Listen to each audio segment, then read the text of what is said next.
알맞이곡에 위치한 사무실. 모두가 하루 일을 마치고 집으로 돌아갈 이 시간에도 혼자 남아서 자기 일에 몰두하는 사람이 있다. 바로 부산에서 활동하고 있는 패브릭 아티스트 박영. 여기서 패브릭 아트란 말 그대로 다양한 천을 주 재료로 삼아 작가의 상상력을 발휘하는 직물 공예를 뜻하는데, 몇 년 전까지만 해도 쿠션이나 식탁보 위주의 취미용 수공예에 머물렀던 패브릭 아트가 최근 박영 작가의 활동을 통해 공간 연출이라는 개념으로 확대되고 있다. 그동안 서울과 대구에서 활동하다가 지난 2004년 부산에서 새로운 둥지를 틀게 된 국내 최고의 패브릭 아티스트 박영. 오늘 문화초대석에서는 그녀의 패브릭 스토리에 대해 이야기 나눠본다. 네, 바로 이분이십니다. 화면 보니까 패브릭 아트라는 것이 이런 것이구나라는 이제 개념이 살짝 생기는데, 패브릭 아티스트라고 소개를 해드렸습니다. 박영 씨 스튜디오에 직접 모셨는데요. 어서 오십시오. 네, 안녕하세요. 안녕하세요. 화면을 보니까 정말 이 색채도 너무 이렇게 화려하고 참 예쁘다, 멋지다라는 생각이 먼저 드는데, 이 패브릭 아트라고 한다면 좀 더 쉽게 어떻게 설명할 수 있을까요? 아직 패브릭 아트라는 어떤 그런 게 조금 생소한 부분들이 있어요. 네. 말 그대로 패브릭으로 어떤 여러 형체를 만드는 그런 과정이죠. 네. 그런데 장점은 무궁무진한 표현을 할 수 있다는 거예요. 무궁무진하게. 어떤 소재의 어떤 그런 특성보다는 많은 걸 살릴 수 있고, 네. 어느 공간, 어느 뭐든 다양하게 표현할 수 있다는 게 패브릭의 어떤 장점이라고 말할 수 있죠. 패브릭이라고 한다면 이제 뭐 섬유, 천, 원단 그런 걸 뜻하는 거죠. 토탈에서 패브릭이라고. 그러니까 천을 가지고 무엇이든지 무궁무진하게 작품으로 만들어낼 수 있는. 지금 가지고 나오신 이 쿠션 맞죠? 네네. 그것도 패브릭 아트의 한 작품인 거죠? 네, 그렇다고 표현하죠. 그 패브릭 아트가 사실 그 좀 생소하긴 한 게 우리나라에서는 어느 정도 대중화가 돼 있는지요. 뭐 인테리어라든지 또 아니면 저희가 처음에 사실 인사드렸을 때 배경에 걸려있던 작품이 박영 씨 작품이었거든요. 얼마나 대중화가 돼 있습니까?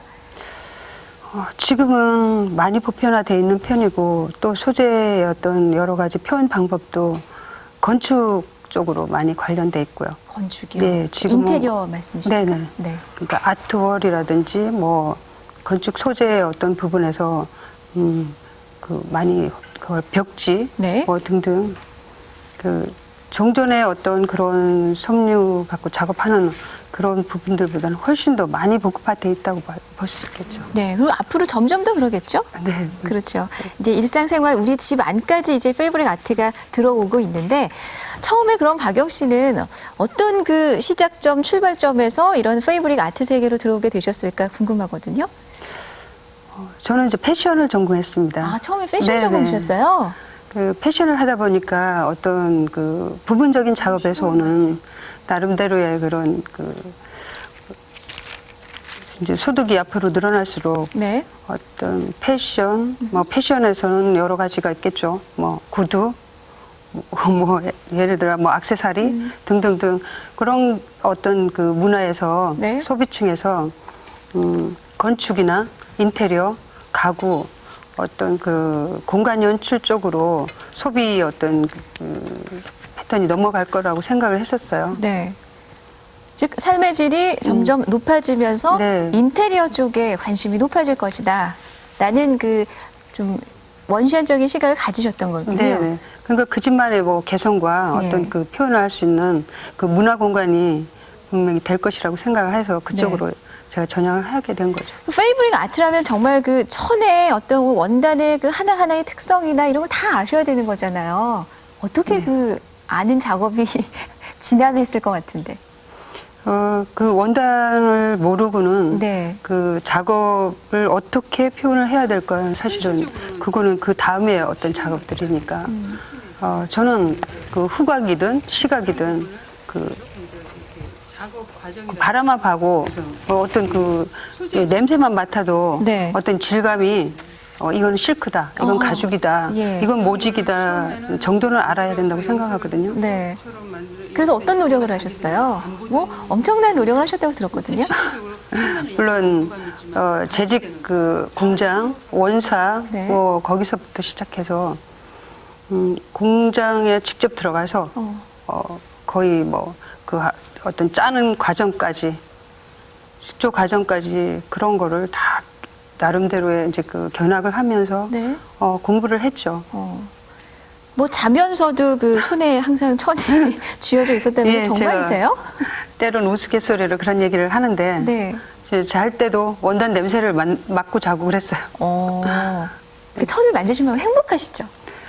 지금은 조금 그래요. 아, 지금 조금. 그 정전에는 참 사실 그런 것들 과정들은 네. 눈물 나는 일도 많았고 했지만 지금은 그 어떤 원단 소재만 봐도 한마디로 말해서 뭐 그런 그 도사가 되는 과정.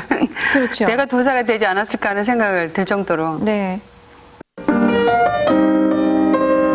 지난해 12월 해운대 백스코에서 열렸던 국제 음료 박람회. 하지만 박람회에서 사람들의 눈길을 사로잡은 건 희귀한 술이나 음료가 아닌 패브리가트였다. 다양한 소재와 컬러로 자연의 이미지를 표현한 박영의 작품들은 당시 순수한 전시 목적으로 연출되었지만 그녀의 작품에 매료된 관람객들의 성화에 모두 판매되었다고 한다. 이렇듯 그녀의 작품을 가만히 보고 있으면 예전에 다른 패브릭 작품에서는 느끼지 못했던 색다른 아름다움을 발견할 수 있다. 소재, 디자인, 컬러 등 모든 일반적인 형식에서 탈피해 거침없이 표현한 실험적인 스타일. 그리고 꽃과 나무를 소재로 자연의 이미지를 형상화한 그녀의 작품들은 예전과는 다른 전혀 새로운 공간을 창조해낸다.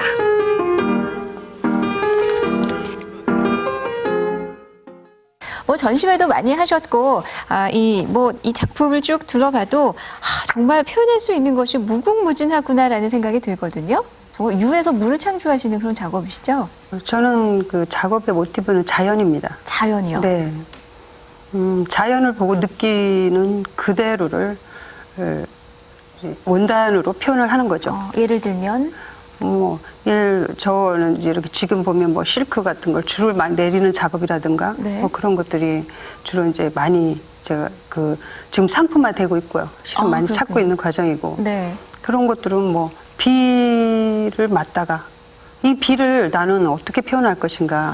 나는 패브릭을 다루고 패브릭의 디자이너라는 사람이 그랬을 때 그건 비를 내리는 표현은 네. 뭐 줄로 만들어서 꽃과 나무, 나뭇잎, 나비 이런 자연의 이미지를 많이 표현하셨네요. 지금 이 공간 같은 거는 네. 자연을 이제 아트월식으로 작업을 한 건데 자작나무를 뒤에 배경으로 깔고요. 네. 조명을 넣고 앞쪽에는 그 유리로 이제 패브릭 그 같이 예. 이렇게 밀착을 해서 만든 작업들이에요. 야, 정말. 근데 이거를 이제 표현하기는 사실 여러 어떤 그 용어들이 처음 시도한 거기 때문에 네. 좀 그렇고. 이건 뭐죠? 이걸 이번에 백스코 전시회 때 음료 박람회였거든요. 네. 그래서 예를 들어 음료나 어떤 차를 마실 때 공간에서 저렇게 해서 차를 마시면 좋겠다. 와, 훨씬 맛있겠어요. 네네. 그렇게 해서 이제 저런 그 표현을 해본 겁니다. 네. 이거는 좀 미녀와 야수라는 어떤 그런 미녀와 그 야수요? 네네. 근데 표현이 이제 그거는 조금 이해도가 필요한 거고, 지금 꽃이 막 붙여졌고 이런 거 미녀입니다. 그리고 그 옆에 나무 네. 잎과 붙여진 거는 그 야수라는 의자예요. 의자군요. 네. 여긴 침실이에요? 네. 야, 이제 벽지는 수입 벽지를 썼고요. 네. 침실에도 이제 입체감 있게 작업을 한 것들이에요. 예. 커튼이라든지 친구라든지 이런 거를 이것도 벽 한쪽 면을 장식한 네, 자연을 역시 표현하셨습니까? 네, 그렇죠. 완전 화사한 이 봄이라는 계절이 떠오르는데요. 보통 저 공간에 장식장 같은 걸 놓거든요. 그렇죠. 네, 근데 가구를 그런 놓거나. 공간을 좀 갤러리 같은. 아하. 그러니까 우리 아파트 같은 사각 공간에 네. 좀 너무 딱딱한 이런 거를 좀 부드럽고 또 그 갤러리 같은 그런 작업들을 해보고 싶어죠. 나비가 정말 살아서 날아갈 것만 같은 꽃밭에 정말 진짜 꽃 위에 앉아 있는 듯해요. 이 꽃이 필 그 봄에 예. 디자인했던 그런 작업들이죠. 그럼 이거는 이제 이게 다 섬유라는 겁니까? 네. 페이블게요. 야, 참. 좀 지금 같은 경우도 이게 다 천이란 말이죠. 네네. 원단을 꽃잎처럼 만들어서 그거를 자 연결 작업을 한 거예요. 연결 작업을 해서 벽체를 만든 거죠. 그러니까 한쪽 면을 다 그 네. 벽면을 장식할 수 있게끔. 입체감 있는 벽체. 어머, 이거는 이런 거 계단 같은데 예. 사실은 그 저런 공간이 별로 그 표현되지 않은 공간이거든요. 그리고 별 또 신경을 잘 안 쓰는 공간. 버려진 공간을 네. 이렇게 살려주셨네요. 너무 화사합니다. 정말 이 공간에 생기를 불어넣어주는 느낌이고요. 역시 꽃잎 같은데요? 네네. 저것도 꽃잎을 그 원형 형태로 아. 작업을 해서 네. 좀 약간 정형화 시키려고 했던 작업이죠. 또 우리 어떤 한국적인 분위기가 느껴지네요. 아, 여기는 예식장 폐백실이에요. 아, 그런가요? 폐백실에 보통 뒤에 네. 병풍을 놓는데 예. 조금 이제 변화를 시켰는 과정이죠. 아, 패브릭으로 병풍의 역할을 하도록. 아주 놀라운 변신입니다. 여기 같은 경우는 화장실 입구인데 예. 그 타일 작업만으로는 너무 차가워 보여서 밋밋하고 네. 딱딱하고. 그래서 저기서 이제 패브릭으로 어떤 작업을 해서 그 패널 형식으로 해서 하나 드리워주고 예. 또 거기에 오브제를 또 항아리에다가 꽃잎을 붙였는 입체감 있게. 아, 참 죽어 있는 공간, 차가운 공간이 이렇게 생기가 불어 넣어지면서 따스한 공간으로 변신되는, 거기서 이렇게 행복을 느끼실 것 같은데요. 예. 그러니까 무궁무진한 그 작품 세계만큼이나 활용도도 상당히 다양하네요. 그러니까 뭐 우리가 집안에 뭐 인테리어 할 수 있고 또 어떤 그 상점이나 가게에 오픈할 때 어떤 디스플레이도 하시고요. 네네. 모델하우스 일도 하시는 건가요? 네. 그 다양하게 이렇게 활동 영역을 넓혀가고 계신데 사실은 부산이 아니라 서울이나 대구에서 먼저 활동하셨다면서요? 네. 지금 현재도 그쪽에 작업들이 많아요. 실은. 네. 그런데 지금 여기 부산에서 제가 이제 있고 싶고 자리를 하게 된 거는 네. 사실 한 사람 때문입니다. 한 사람이요? 아, 네. 한 분이죠. 궁금해요. 예, 우리 그 작업실에, 생산라인 작업실에 예. 총괄하고 계시는 우리 팀장님, 이군자 씨. 아, 바로 이분이신가요? 제가 어떤 디자인을 해도 예. 우리 팀장님은 한 번도 왜 이렇게 디자인을 하냐. 그리고 말씀을 한번 우리 없으시고 네. 모든 작업을 다 저렇게 표현을 해주시는 분이십니다. 그러면 아이디어를 내놓으시면 뚝딱 만들어주시는군요. 야, 그러면 작가로서 엄청난 행운 아니신가요? 네, 그것 때문에 부산에 있게 됐고요. 아, 바로 이 한 분 때문에 부산에 네. 내려오셨군요. 아, 그럼 작품 활동하면서 이제 누구를 만나는 데는 상당히 중요하고 또 어떤 점이 상당히 중요하면서도 어렵고 힘들까요? 지금은 이제 물론 생산 라인이 있기 때문에 네. 어떤 납품을 하기도 하고 또 지금 현재는 또 뭐 전시회 준비도 하고 있고 그런 상황에서 사실 이제 이게 혼자 어떤 지금 모든 걸 진행을 하다 보니까 네. 거기에 따른 여러 가지 뭐 여러 상황들이야 끝이 없겠죠. 그런 부분에서 저는 사실 뭐 인재 양성도 좀 하고 싶고 아, 네. 또 이 분야가 앞으로는 또 지금보다는 훨씬 더 질적으로나 모든 게 나아질 거라고 생각하거든요. 수요도 엄청 많아질 것 같아요. 네. 그런데 지금 그런 어떤 인재 양성도 사실은 지금 여러 가지로 이게 뭐 패션이다 이러면 패션을 전공한 사람들 네. 뭐 이런 충분히 어떤 배울 수 있고 이런 사람들이 있고 또 그 전문 분야가 있고 하지만 지금은 그렇지 못하다 보니까 이해도 부족 이런 것 때문에 네. 그 사람을 구하는데도 문제가 생기고 아하. 네 그런 부분들. 네. 하지만 지금 이제 박영 씨께서 하시는 그 작업의 과정들이 지금 말씀하신 인식을 좀 넓히고 이 패브릭 아트에 대한 대중화를 좀 앞당기는데 지금 그 중요한 역할을 하고 계시다는 그런 생각이 드네요. 자, 오늘도 저희 오프닝 그 뒤 배경으로도 멋진 작품 걸어주셨는데 이렇게 귀한 시간 내주셔서 고맙습니다. 감사합니다. 감사합니다.